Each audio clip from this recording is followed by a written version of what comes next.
Boa tarde, hoje é 13 de abril e este é o Senado Notícias. Está prevista para esta tarde, no plenário do Senado, a leitura do requerimento de criação da CPI da Covid. A medida foi determinada pelo ministro Luiz Roberto Barroso, do Supremo Tribunal Federal. A sessão está marcada para as 4 horas, com transmissão pela TV Senado. O requerimento que pede a criação da CPI da Covid no Senado é de fevereiro. O autor, senador Randolfo Rodrigues, da Rede, pede que a comissão investigue ações e omissões do governo federal no enfrentamento da pandemia e o colapso da saúde no estado do Amazonas no começo do ano. O ministro Luiz Roberto Barroso, do STF, ao analisar o mandado de segurança, determinou que o Senado instale a comissão. Em outra frente, um grupo de senadores apoia a criação de uma outra CPI, com foco ampliado para investigar, além do Executivo, governadores e prefeitos. O senador Eduardo Girão, do Podemos, conseguiu as assinaturas necessárias para isso. Acredito que dessa forma o Senado vai sair maior perante a opinião pública, perante a sociedade, porque vai estar fazendo algo justo, independente, de uma forma ampla. Que também se investigue os estados e municípios que receberam centenas de bilhões de reais do governo federal nessa pandemia. Uma terceira CPI está sendo articulada pelo senador Roberto Rocha, do PSDB do Maranhão. Ele recolhe assinaturas para uma CPI mista, ou seja, com senadores e deputados, para investigar possíveis irregularidades no uso de recursos federais por estados, Distrito Federal e municípios no combate à pandemia. A ampliação do foco da CPI ainda é uma dúvida. O presidente do Senado, o senador Rodrigo Pacheco, consultou a Secretaria-Geral da Mesa para saber se a apuração de irregularidades atribuídas a governos estaduais e municipais viola ou não o regimento interno do Senado. É que o artigo 146 do regimento estabelece que não se admite CPI sobre matérias que dizem respeito aos estados. A resposta a esse questionamento deve ser anunciada na sessão de hoje. O senador Flávio Bolsonaro entrou com uma representação no Conselho de Ética contra o senador Cajuru, que gravou e divulgou uma conversa telefônica que teve com o presidente Jair Bolsonaro. O senador Flávio Bolsonaro entrou com representação no Conselho de Ética do Senado contra Jorge Cajuru, um dos autores do requerimento da CPI da Covid. No domingo, Cajuru divulgou na internet o áudio de uma conversa gravada sábado com o presidente Jair Bolsonaro. Olha só, o que você tem que fazer? Tem que mudar o objetivo da CPI, tem que ser ampla. Ampla, claro. Vídeo no Brasil, daí você faz um excelente trabalho para o Brasil. O presidente defendeu a inclusão de prefeitos e governadores na CPI da Covid e análise de pedidos de impeachment de ministros do Supremo Tribunal Federal. Flávio disse que a divulgação foi uma conduta imoral, baixa e antiética. Esse ato lamentável do senador Cajuru, além de infringir aí um preceito constitucional básico, que é o do sigilo das comunicações, além de jogar ainda mais desconfiança entre os poderes, causa mais instabilidade institucional, tendo em vista, inclusive, que muito recentemente o ministro Barroso deu uma decisão monocrática impondo ao Senado Federal a instauração de uma CPI que investiga apenas o presidente da República, ignorando-se as possíveis responsabilidades também de governadores e de prefeitos. Procurado pela TV Senado, Cajuru respondeu. Eu vou comentar o que sobre Flávio Bolsonaro? O Senado tem 81 pessoas, correto? Logo, quem veio me pedir conselho de ética? O Flávio Bolsonaro. Eu só quero convidá-lo para que nesse dia ele também esteja presente no Conselho de Ética e tenha a coragem de responder a denúncia grave contra ele. Denúncia de corrupção. O que eu em 60 anos nunca tive na minha vida. Nunca, em nenhuma esfera da justiça. Então eu faço um convite a ele. Flávio, vamos nós dois juntos para o Conselho de Ética no mesmo dia. E vamos ver qual vai ser a punição para cada um. Porque eu não cometi crime algum. Não sei se você cometeu, mas as denúncias contra você existem. Contra mim, nenhuma, meu caro. O plenário do Senado deve votar nesta tarde projeto de lei do presidente Rodrigo Pacheco, que estabelece ações de combate à pandemia da Covid-19, como ocorreu no ano passado. A proposta restabelece a lei que instituiu em 2020 medidas para o enfrentamento da crise sanitária com base no decreto de estado de calamidade pública que terminou em 31 de dezembro do ano passado. Na justificativa do projeto de lei, o presidente do Senado, Rodrigo Pacheco, afirma que enquanto estamos atravessando um dos momentos mais desafiadores da pandemia, vivemos em uma espécie de vácuo jurídico que nos deixou sem uma de nossas principais ferramentas de combate. A norma alcança a União, estados, municípios e Distrito Federal. Ela permite a adoção de diversas ações extraordinárias e simplifica muito o regime público de aquisições e contratações de bens, serviços e insumos destinados ao combate da pandemia do coronavírus.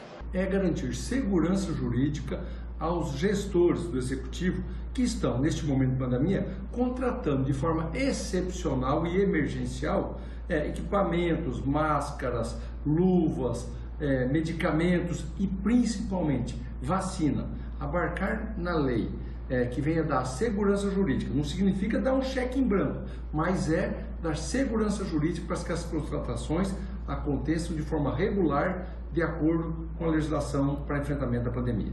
A lei a ser restabelecida também determina, entre outros pontos, a possibilidade de restringir de forma excepcional e temporária a entrada e saída do país, conforme recomendação técnica e fundamentada da Anvisa, por rodovias, portos ou aeroportos, e de autorizar a importação de produtos sujeitos à vigilância sanitária sem registro na Anvisa, desde que registrados por autoridade sanitária estrangeira e previstos em ato do Ministério da Saúde. Ainda pela lei, será considerada falta justificada ao serviço público ou privado o período de ausência decorrente de alguma medida como isolamento, exames e tratamentos médicos. A previsão é de que a nova lei terá vigência até 31 de dezembro deste ano. O projeto também legitima os atos praticados entre 31 de dezembro do ano passado até a publicação da nova lei. Se ter uma legislação que preveja o que deve ser feito e seus limites, até para poder confrontá-la com a Constituição, ela é essencial. E o maior risco que nós vivemos enquanto essa norma não for aprovada, estendendo o regime da norma anterior e convalidando atos eventualmente praticados nesse interregno, essa total insegurança jurídica. Os agentes públicos podem ser chamados a responder tanto no âmbito administrativo quanto no âmbito penal, eventualmente, por ter praticado algum ato sem amparo na legislação de regência. Então, a importância dela é cardeal. Também estão na pauta do plenário desta terça a criação do Formulário Nacional de Avaliação de Risco para ser aplicado à mulher vítima de violência doméstica e uma proposta que autoriza a realização de assembleias, reuniões e votações de forma virtual em associações, fundações e organizações religiosas. Os senadores também vão analisar o projeto que autoriza estados e municípios a utilizar no combate à pandemia recursos transferidos pelo Ministério da Saúde em anos anteriores para outras finalidades. A proposta foi alterada na Câmara dos Deputados e, por isso, retornou ao Senado. O Congresso Nacional aprovou uma lei ainda em 2020 que permitiu aos governos estaduais e municipais utilizarem esse valor no combate à pandemia do coronavírus. A regra valeu até o fim do estado de calamidade pública. O senador Heinz propôs que ela valesse até o final de 2021. O meu estado, Rio Grande do Sul, tem hoje em torno de 1,250 bilhão entre o Fundo Estadual de Saúde e os fundos municipais de saúde. Portanto, vem em boa hora o presidente Rodrigo Pacheco coloca essa matéria para votação, que atenderá a todos os estados da Federação Brasileira. Estados e municípios recebem o repasse do Fundo Nacional da Saúde. Por motivos diversos, muitas vezes eles ficam com dinheiro em caixa, mas não podem usar esses valores por causa das vinculações orçamentárias. O projeto permite que os entes tenham liberdade para transpor e transferir os valores que estavam parados. O impacto maior é em relação à transposição dos saldos financeiros, os demais assuntos também são relevantes. Porém, esse impacto da transposição dos saldos financeiros, ele alcança aproximadamente 23 bilhões e 800 milhões de reais, sendo 9 bilhões e meio de saldos dos fundos nos estados, IDF, e 14 bilhões e 300 milhões de recursos dos municípios. Com isso, estados e municípios terão um alívio em suas contas diante dessa calamidade sanitária pela qual estamos passando. O Conselho Nacional de Secretários de Saúde adverte que no saldo ainda devem ser descontados os restos a pagar de 2020. O saldo ele é a fotografia da conta corrente. Na verdade, tem que se verificar os balanços, né, do exercício fim do 2020 para efetivamente saber qual desses volumes de recursos poderão ser utilizados, né, nessa nova proposta de transposição e remanejamento de recursos. Essa medida, sem sombra de dúvida, o CONAS é favorável. Ela vai desonerar muito, né, os entes, né, de utilizar os seus recursos próprios, uma vez que há ainda nessas contas, né, algum recurso que possa ser reprogramado. O texto aprovado pela Câmara também traz novidades sobre a dívida dos estados e municípios com a União. Pelo projeto, a União fica impedida de aplicar qualquer penalidade aos entes que não cumprirem o teto de gastos. A União também fica proibida de cobrar as parcelas em atraso que não tenham sido pagas até dezembro. E o prazo até dezembro também vale para aqueles estados e municípios que quiserem aderir à renegociação das suas dívidas de acordo com a negociação que foi feita em 2016 e sancionada em lei em 2017. O ponto acrescido pela Câmara dos Deputados é que permite que a União celebre novos contratos de regime de recuperação fiscal. E o prazo até 30 de junho de 2022. E, por fim, revoga os limites para a contratação de operações de crédito dos estados, Distrito Federal e municípios nesse ano.